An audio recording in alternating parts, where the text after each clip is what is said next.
ಇಲ್ಲಿ ಹೆಣ್ಮಕ್ಳಿಗೆ ಆ ಓವಲೇಷನ್ ಟೈಮ್ ಅಂತ ಇರುತ್ತಲ್ಲ, ಆ ಟೈಮ್ ತುಂಬಾ ಅಂದ್ರೆ ತುಂಬಾ ಇಂಪಾರ್ಟೆಂಟು. ನೀವು ಓವಲೇಷನ್ ಟೈಮ್ ಬಿಟ್ಟು ನೀವು ಅದರ್ವೈಸ್ ಬೇರೆ ಡೇಸ್ನಲ್ಲಿ ನೀವು ಎಷ್ಟೇ ಇಂಟರ್ಕೋರ್ಸ್ ಮಾಡಿದ್ರು ಕೂಡ ಅದು ಚಾನ್ಸ್ ಕಮ್ಮಿ ಇರುತ್ತೆ. ಸೊ ಹಾಗಾಗಿ ಹೆಣ್ಮಕ್ಳಿಗೆ ಯಾವಾಗ ಎಗ್ ರಿಲೀಸ್ ಆಗುತ್ತೋ ಆ ಟೈಮ್ನಲ್ಲಿ ಗಂಡ ಹೆಂಡತಿ ಇಂಟರ್ಕೋರ್ಸ್ ಮಾಡಿದ್ರೆ ಬೇಗ ಅಂದ್ರೆ ಬೇಗ ಕನ್ಸೀವ್ ಆಗುವಂತಹ ಚಾನ್ಸ್ ಜಾಸ್ತಿ ಇರುತ್ತೆ.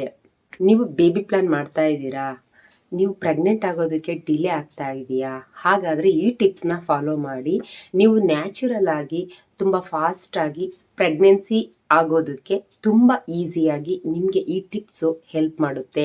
ನನಗೂ ಕೂಡ ಈ ಟಿಪ್ಸು ತುಂಬ ಅಂದರೆ ತುಂಬ ಹೆಲ್ಪ್ ಮಾಡಿದೆ. ಸೊ ಹಾಗಾಗಿ ನಾನು ನಿಮ್ಮ ಜೊತೆ ಶೇರ್ ಮಾಡ್ಕೊಳ್ಬೇಕು ಅಂತ ಅಂದ್ಕೊಂಡಿದ್ದೀನಿ. ಜೊತೆಗೆ ಸುಮಾರು ಜನ ನನ್ನ ಹತ್ರ ಕೇಳಿದರು, ಸಿಸ್ಟರ್ ಏನೆಲ್ಲ ಮಾಡಿದ್ದೀರಾ, ಅದನ್ನು ಅಂದರೆ ನ್ಯೂ ಪ್ರೆಗ್ನೆನ್ಸಿ ಆಗೋದಕ್ಕೆ ಏನೆಲ್ಲ ಟಿಪ್ಸ್ನ ಯೂಸ್ ಮಾಡಿದ್ದೀರಾ ನಮ್ಮ ಜೊತೆ ಶೇರ್ ಮಾಡ್ಕೊಳ್ಳಿ ಪ್ಲೀಸ್ ಅಂತ. ಹಾಗಾಗಿ ಇದು ಕೂಡ ನಿಮಗೆ ಹೆಲ್ಪ್ ಆಗಲಿ ಅನ್ನೋದಕ್ಕೋಸ್ಕರ ನಾನು ಈ ವಿಡಿಯೋನ ನಿಮ್ಮ ಜೊತೆ ಶೇರ್ ಮಾಡ್ಕೊಳ್ತಾ ಇರೋವಂಥದ್ದು. ಸೊ ಹಾಗಾದರೆ ಬನ್ನಿ ವಿಡಿಯೋನ ಸ್ಟಾರ್ಟ್ ಮಾಡೋದ. ಯಾರಿಗೆಲ್ಲ ಬೇಗ ಮಗುನ ಪಡ್ಕೊಳ್ಬೇಕು ಅಂತ ಅನ್ಕೊಂಡಿರ್ತೀರೋ ಅವರು ಈ ಟಿಪ್ಸ್ಗಳನ್ನ ಫಾಲೋ ಮಾಡಿ ಖಂಡಿತವಾಗ್ಲೂ ನಿಮ್ಮ ಪ್ರೆಗ್ನೆನ್ಸಿ ಚಾನ್ಸ್ ಇನ್ಕ್ರೀಸ್ ಆಗುತ್ತೆ ಅಂತ ಹೇಳ್ತಾ ನಾನು ಈ ವಿಡಿಯೋನ ಸ್ಟಾರ್ಟ್ ಮಾಡ್ತಾ ಇದ್ದೀನಿ. ಮೊದಲಿನ ಟಿಪ್ ಏನಪ್ಪಾ ಅಂತ ಅಂದ್ರೆ, ನೀವು ಮೊದಲು ಗಂಡ ಹೆಂಡತಿ ಇಬ್ರು ಕೂಡ ಡಾಕ್ಟ್ರನ್ನ ಕನ್ಸಲ್ಟ್ ಮಾಡಬೇಕಾಗುತ್ತೆ. ಈಗ ನ್ಯಾಚುರಲ್ ಆಗಿ ನಾನು ಪ್ರೆಗ್ನೆಂಟ್ ಆಗ್ತೀನಿ ಅಂತ ಅಂದರೆ ಅದು ಬೇರೆ. ಬಟ್ ನ್ಯಾಚುರಲ್ ಆಗಿ ಪ್ರೆಗ್ನೆಂಟ್ ಆದರೂ ಕೂಡ ನೀವು ಒಂದು ಪ್ರೆಗ್ನೆಂಟ್ ಆಗೋ 3 ತಿಂಗಳು ಮುಂಚೆ ಡಾಕ್ಟ್ರನ್ನ ಕನ್ಸಲ್ಟ್ ಮಾಡಿದ್ರೆ ಏನೆಲ್ಲ ಬೆನಿಫಿಟ್ ಇದೆ ಅಂತ ಅಂದರೆ, ನೀವು ಡಾಕ್ಟ್ರನ್ನ ಕನ್ಸಲ್ಟ್ ಮಾಡ್ದೇನೆ ಅನ್ಪ್ಲಾನಲ್ಲಿ ನೀವು ಏನಾದರೂ ಪ್ರೆಗ್ನೆಂಟ್ ಆದರೆ ನಿಮ್ಗೆ ಅಕಸ್ಮಾತ್ ಏನಾದರೂ ಪ್ರಾಬ್ಲಮ್ ಇತ್ತು ಅಂತ ಅಂದರೆ ಅದು ನೆಕ್ಸ್ಟ್ ನಿಮ್ಮ ಮಗು ಹೆಲ್ತಿಯಾಗಿ ನಿಮ್ಮ ಕೈಗೆ ಸೇರೋದಕ್ಕೆ ತುಂಬ ಅಂದರೆ ತುಂಬ ಕಷ್ಟ ಆಗುತ್ತೆ. ಸೊ ಹಾಗಾಗಿ ಯಾರಾದರೂ ಅಷ್ಟೇ, ಈಗ ಮೊದಲನೇ ಮಗುನ ಪಡ್ಕೊಳ್ಬೇಕು ಅಂತ ಅಂದ್ಕೊಂಡ್ರು ಅಷ್ಟೇ, ಇಲ್ಲ 2ನೇ ಮಗುನ ಪಡ್ಕೊಳ್ಬೇಕು ಅಂತ ಅಂದರೂ ಕೂಡ ಅಷ್ಟೇ, ನೀವೇನಾದರೂ ಬೇಬಿ ಪ್ಲಾನ್ನ ಮಾಡ್ತಾ ಇದ್ದೀರಾ ಅಂತ ಅಂದರೆ ಮೊದಲು ಗಂಡ ಹೆಂಡತಿ ಇಬ್ರು ಕೂಡ ಡಾಕ್ಟರ್ ಹತ್ರ ಸಜೆಷನ್ ಕೇಳೋದನ್ನ ಮಾತ್ರ ಮರಿಬೇಡಿ ಅಂತ ಹೇಳೋದಕ್ಕೆ ನಾನು ಇಷ್ಟಪಡ್ತೀನಿ. ನಾನು ಪದೇ ಪದೇ ನೀವು ಗಂಡ ಹೆಂಡತಿ ಇಬ್ರು ಕೂಡ ಡಾಕ್ಟರ್ನ ಕನ್ಸಲ್ಟ್ ಮಾಡಿ ಅಂತ ಏನಕ್ಕೋಸ್ಕರ ಹೇಳ್ತಾ ಇದ್ದೀನಿ ಅಂತ ಅಂದರೆ, ನಿಮ್ಮಲ್ಲಿ ಇಬ್ಬರಲ್ಲಿ ಯಾರಲ್ಲಾದ್ರೂ ಒಂದು ಸ್ವಲ್ಪ ಪ್ರಾಬ್ಲಮ್ ಇದ್ರೂ ಕೂಡ, ಫಾರ್ ಎಕ್ಸಾಂಪಲ್ ಹಾರ್ಮೋನ್ ಲೆವೆಲ್ ಇರ್ಬೋದು, ಥೈರಾಯ್ಡ್ ಇರ್ಬೋದು, PCOD ಇರ್ಬೋದು, ಅಥವಾ PCOS ಇರ್ಬೋದು, ಈ ತರ ಏನಾದರೂ ಪ್ರಾಬ್ಲಮ್ ಇದ್ರೆ ನೀವು ಡಾಕ್ಟರ್ನ ಕನ್ಸಲ್ಟ್ ಮಾಡಿದಂಥ ಟೈಮ್ನಲ್ಲಿ ಇದೇನೇ ಪ್ರಾಬ್ಲಮ್ ಇದ್ರೂ ಕೂಡ ಅವರು ಮೆಡಿಸಿನ್ ಮುಖಾಂತರ ನಿಮಗೆ ಒಂದು ಪ್ರಾಬ್ಲಮ್ನ ಸಾಲ್ವ್ ಮಾಡೋದಕ್ಕೆ ಹೆಲ್ಪ್ ಮಾಡ್ತಾರೆ. ಅದಾದ ನಂತರ ನೀವು ನ್ಯಾಚುರಲ್ ಆಗಿ ಪ್ರೆಗ್ನೆನ್ಸಿ ಆಗ್ಬೋದು ಅನ್ನೋದಕ್ಕೋಸ್ಕರ, ಮತ್ತೆ ಜೊತೆಗೆ ಹೆಲ್ತಿ ಬೇಬಿನ ಪಡ್ಕೊಳ್ಳೋದಕ್ಕೋಸ್ಕರನೂ ಕೂಡ ಆಗಿರುತ್ತೆ. ಸೊ ಹಾಗಾಗಿ ನಾನು ಡಾಕ್ಟರ್ನ ಕನ್ಸಲ್ಟ್ ಮಾಡಿ ಅಂತ ಹೇಳ್ತಾ ಇರುವಂಥದ್ದು. ನಂಬರ್ 2 ಯಾವ್ದಪ್ಪ ಅಂದರೆ, ಹೆಲ್ತಿ ಫುಡ್ನ ಫಾಲೋ ಮಾಡಬೇಕಾಗುತ್ತೆ. ಇದು ಹೆಲ್ತಿ ಫುಡ್ ತುಂಬಾ ಅಂದರೆ ತುಂಬಾ ಇಂಪಾರ್ಟೆಂಟು ನೀವು ನ್ಯಾಚುರಲ್ ಆಗಿ ಪ್ರೆಗ್ನೆನ್ಸಿ ಆಗೋದಕ್ಕೆ. ಸೊ ಹಾಗಾಗಿ ನೀವು ನ್ಯಾಚುರಲ್ ಪ್ರೆಗ್ನೆನ್ಸಿ ಆಗಬೇಕು ಅಂತ ಅಂದರೆ ನಿಮ್ಗೆ ಎಲ್ಲ ರೀತಿಯಾದಂತಹ ಫಾರ್ ಎಕ್ಸಾಂಪಲ್ ನ್ಯೂಟ್ರಿಯನ್ಸ್ ಆಗಿರ್ಬೋದು, ವಿಟಮಿನ್ಸ್ ಆಗಿರ್ಬೋದು, ಫೈಬರ್ ಆಗಿರ್ಬೋದು, ಪ್ರೋಟೀನ್ ಆಗಿರ್ಬೋದು, ಈ ರೀತಿ ಎಲ್ಲ ನಿಮಗೆ ಸಿಗಬೇಕು ಅಂದರೆ ನೀವು ಹೆಲ್ತಿ ಫುಡ್ನ ಕನ್ಸ್ಯೂಮ್ ಮಾಡಬೇಕಾಗುತ್ತೆ. ಅಂದರೆ ಗ್ರೀನ್ ವೆಜಿಟೇಬಲ್ಸ್ ಆಗಿರ್ಬೋದು, ಫ್ರೂಟ್ ಆಗಿರ್ಬೋದು, ಡ್ರೈ ಫ್ರೂಟ್ ಆಗಿರ್ಬೋದು, ಪ್ರೋಟೀನ್ ಫುಡ್ನೇ ತಿನ್ಬೇಕಾಗುತ್ತೆ. ಮತ್ತೆ ಮೊಳಕೆ ಕಾಳುಗಳನ್ನ ಯಥೇಚ್ಛವಾಗಿ ತಿನ್ಬೇಕಾಗುತ್ತೆ. ಸೊ ಇದನ್ನೆಲ್ಲ ತಿಂದಾಗ ಇದೆಲ್ಲ ಒಂದು ಹೆಲ್ತಿ ಫುಡ್ ಆಗಿರುತ್ತೆ. ಸೊ ನಿಮಗೆ ಬೇಗ ಪ್ರೆಗ್ನೆನ್ಸಿ ಆಗೋದಕ್ಕೆ ಈಸಿಯಾಗಿ ಹೆಲ್ಪ್ ಮಾಡುತ್ತೆ. ಆದಷ್ಟು ನೀವು ಕೆಲವೊಂದು ಫುಡ್ಗಳನ್ನ ಅವಾಯ್ಡ್ ಮಾಡಬೇಕಾಗುತ್ತೆ. ಯಾವ್ದಪ್ಪ ಅಂತ ಅಂದ್ರೆ ಆಯಿಲ್ ಫುಡ್ ಆಗಿರ್ಬೋದು, ಜಂಕ್ ಫುಡ್ ಆಗಿರ್ಬೋದು, ಮತ್ತೆ ಎಕ್ಸಸ್ ಮೈದಾನ ಯೂಸ್ ಮಾಡೋದಾಗಿರ್ಬೋದು, ಮತ್ತೆ ಎಕ್ಸಸ್ ಟೀ, ಕಾಫಿ ಈ ರೀತಿ ಕುಡಿಯುವಂಥದ್ದು ಆಗಿರ್ಬೋದು, ಮತ್ತೆ ಹೀಟ್ ಪದಾರ್ಥಗಳನ್ನ ಆದಷ್ಟು ಕಂಟ್ರೋಲ್ ಮಾಡಬೇಕಾಗುತ್ತೆ. ನೀವು ಹೀಟ್ ಪದಾರ್ಥ ತಿಂದರೂ ಕೂಡ ಅದಕ್ಕೆ ಎಗೇನೆಸ್ಟ್ ಆಗಿ ಕೋಲ್ಡ್ ಪದಾರ್ಥನ ತಿಂದು ಮ್ಯಾನೇಜ್ ಮಾಡಬೇಕಾಗಿರುತ್ತೆ. ಈ ರೀತಿ ಹೆಲ್ತಿ ಫುಡ್ನ ತಿಂದು ನೀವು ಆದಷ್ಟು ನ್ಯಾಚುರಲ್ ಆಗಿ ಪ್ರೆಗ್ನೆನ್ಸಿ ಆಗೋದಕ್ಕೆ ಹೆಲ್ಪ್ ಆಗುತ್ತೆ ಅಂತ ಹೇಳೋದಕ್ಕೆ ಇಷ್ಟಪಡ್ತೀನಿ. ನಂಬರ್ 3 ಯಾವ್ದಪ್ಪ ಅಂದ್ರೆ, ಡೈಲಿ 2 to 3 ಲೀಟರ್ ನೀರ್ನ ನೀವು ಕುಡಿಲೇಬೇಕಾಗುತ್ತೆ. ಯಾಕೆ ಮಾಮೂಲಿ ನಾರ್ಮಲ್ ಆಗು ಕುಡಿ ಅಂತ ಹೇಳ್ತಾರೆ, ಇದ್ರಲ್ಲಂತೂ ಮಸ್ಟ್ ಅಂಡ್ ಶುಡ್. ಈಗ ಡೈಲಿ 2 ಲೀಟರ್ ನೀರು ಕುಡಿದ್ರು ಏನೋ ಮನುಷ್ಯ ಒಂದು ಸ್ವಲ್ಪ ನಾರ್ಮಲ್ ಆಗಿರ್ಬೋದು. ಬಟ್ ಪ್ರೆಗ್ನೆನ್ಸಿ ಆಗಬೇಕು ಅಂತ ನೀವು ಅನ್ಕೊಂಡಿರೋರು ಡೈಲಿ 2 to 3 ಲೀಟ್ರ್ ನೀರನ್ನ ನೀವು ಕನ್ಸ್ಯೂಮ್ ಮಾಡಲೇಬೇಕು.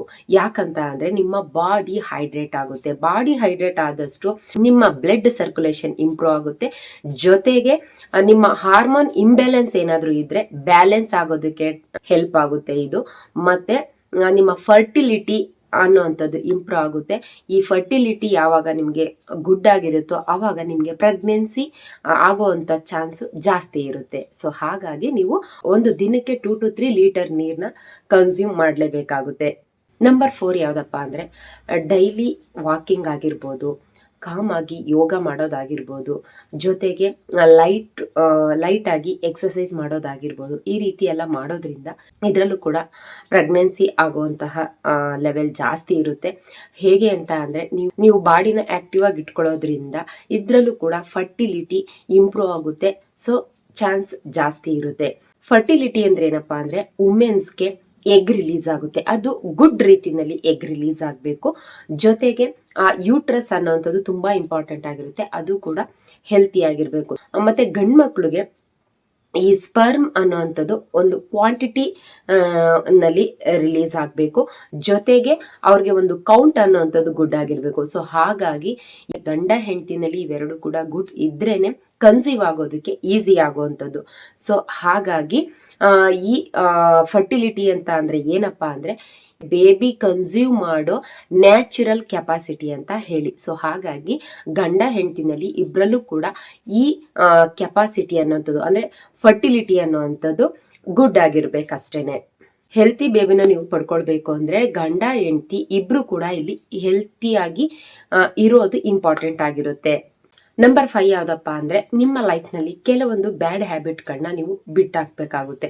ಈಗ ಗುಡ್ ಹ್ಯಾಬಿಟ್ ಅಂತ ಅಂದ್ರೆ ಒಂದು ದಿನಕ್ಕೆ 2 to 3 ಲೀಟರ್ ನೀರ್ನ ಕುಡಿಯುವಂಥದ್ದಾಗಿರ್ಬೋದು, ವಾಕಿಂಗ್, ಎಕ್ಸಸೈಸ್, ಯೋಗ ಆಗಿರ್ಬೋದು, ಜೊತೆಗೆ ಗುಡ್ ಹೆಲ್ತಿ ಫುಡ್ನ ತಿನ್ನೋಂಥದ್ದಾಗಿರ್ಬೋದು. ಇದೆಲ್ಲ ಎಷ್ಟು ಗುಡ್ ಹ್ಯಾಬಿಟು ಅದೇ ರೀತಿ ನಿಮ್ಮ ಕೆಲವೊಂದು ಬ್ಯಾಡ್ ಹ್ಯಾಬಿಟ್ಗಳನ್ನ ಬಿಡಬೇಕಾಗುತ್ತೆ. ಈಗ ಕೆಲವರು ಏನ್ ಮಾಡ್ತಾರೆ, ಅದೇ ಟೆನ್ಷನ್ ಅಲ್ಲಿ ಇನ್ನು ಮಗು ಆಗಿಲ್ಲ, ಮಗು ಪ್ಲಾನ್ ಮಾಡ್ತಾ ಇದೀವಿ, ಇನ್ನು ಯಾಕೆ ಆಗಿಲ್ಲ ಅನ್ನೋಂಥ ಟೆನ್ಷನ್ ಅಲ್ಲಿ ಸರಿಯಾಗಿ ನಿದ್ದೆ ಮಾಡೋದಿಲ್ಲ, ಸ್ಟ್ರೆಸ್ ಜಾಸ್ತಿ ಆಗುತ್ತೆ.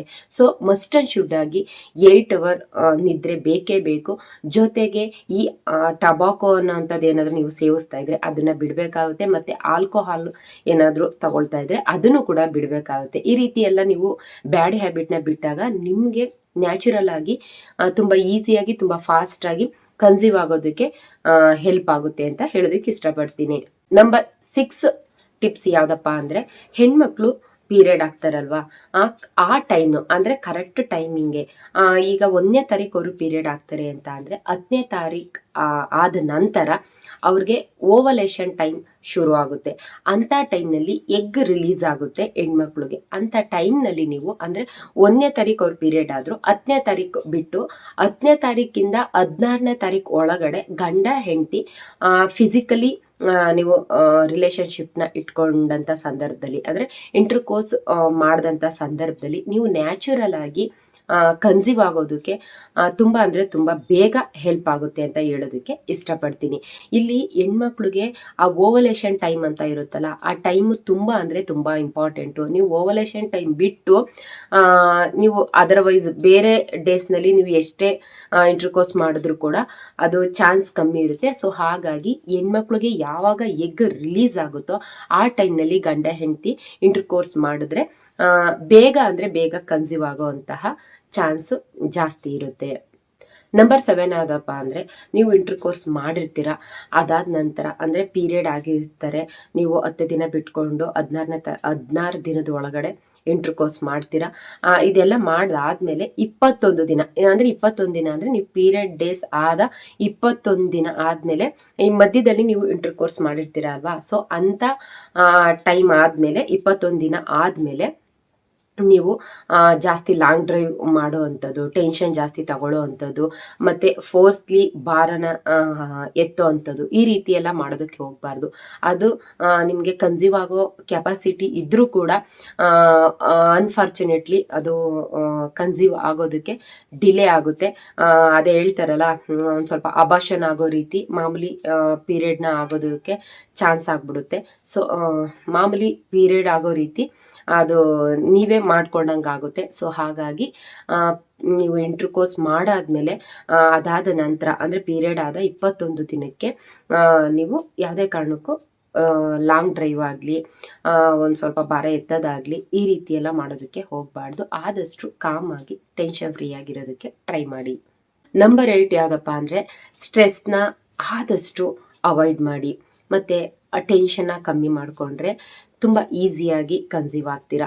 ಈಗ ನೀವೇನೋ ಟ್ರೈ ಮಾಡ್ತಾ ಇರ್ತೀರಾ, ಅದು ನಿಮಗೆ ಕನ್ಸೀವ್ ಆಗೋದಿಲ್ಲ, ಗುಡ್ ರಿಸಲ್ಟ್ ಬರೋದಿಲ್ಲ, ಪಾಸಿಟಿವ್ ಆಗೋದಿಲ್ಲ, ಸುಮ್ಮನೆ ಟೆನ್ಷನ್ ಮಾಡ್ಕೊಳ್ಳೋ ಅಂಥದ್ದು. ನಾನು ತುಂಬ ಸಲ ಇದೇ ಥರ ಮಾಡ್ಕೊಳ್ತಿದ್ದೆ. ನನಗೆ ಡಾಕ್ಟರ್ ಸಜೆಸ್ಟ್ ಮಾಡಿದ್ರು, ನೀನು ಈ ರೀತಿ ಟೆನ್ಷನ್ ತಗೊಂಡ್ರೆ ನಾನು ಯಾವ ಟ್ರೀಟ್ಮೆಂಟ್ ಕೊಟ್ಟರು ಅದು ನಿನಗೆ ವರ್ಕ್ ಆಗೋದಿಲ್ಲ, ನೀನು ಎಷ್ಟೇ ಡಯಟ್ ಪ್ಲ್ಯಾನಲ್ಲಿ ಇದ್ರೂ ಕೂಡ ಅದು ವರ್ಕ್ ಆಗೋದಿಲ್ಲ, ನೀನು ಟೆನ್ಷನ್ ಫ್ರೀ ಆಗಿರಬೇಕು, ಸ್ಟ್ರೆಸ್ನ ಆದಷ್ಟು ಕಂಟ್ರೋಲ್ ಮಾಡು ಅಂತ ಹೇಳಿದ್ರು. ಅದೆಲ್ಲ ಮಾಡಾದ್ಮೇಲೆ ನಾನು ಕನ್ಸೀವ್ ಆಗಿತ್ತು. ಸೊ ಹಾಗಾಗಿ ಆದಷ್ಟು ಸ್ಟ್ರೆಸ್ನ ಅವಾಯ್ಡ್ ಮಾಡಿ ನೀವು ಟೆನ್ಷನ್ನ ಕಮ್ಮಿ ಮಾಡ್ಕೊಳ್ಳಿ. ತುಂಬ ಅಂದರೆ ತುಂಬ ಬೇಗ ಕನ್ಸೀವ್ ಆಗೋದಕ್ಕಿದು ಹೆಲ್ಪ್ ಆಗುತ್ತೆ.